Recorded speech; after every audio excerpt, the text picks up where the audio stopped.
1000 گھوڑے دیے. یہ مال کہاں سے آیا تھا؟ حرام راستوں سے نہیں، حلال راستوں کو اختیار کیا. اللہ کے نبی علیہ الصلوۃ والسلام نے کیا کہا؟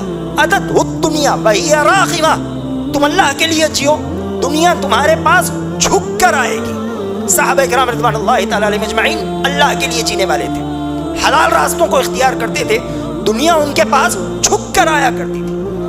5.5 کلو سونا، شاید ہم میں سے کوئی آدمی نے کبھی دیکھا بھی نہ ہو. 29.5 کلو چاندی، 900 اونٹ، 100 گھوڑے.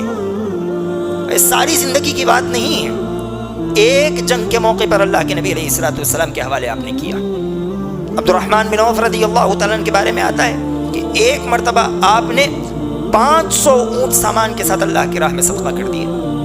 جنگ تبوک کے موقع پر 29.5 کلو چاندی اللہ کے نبی علیہ الصلوۃ والسلام کے حوالے آپ نے کی.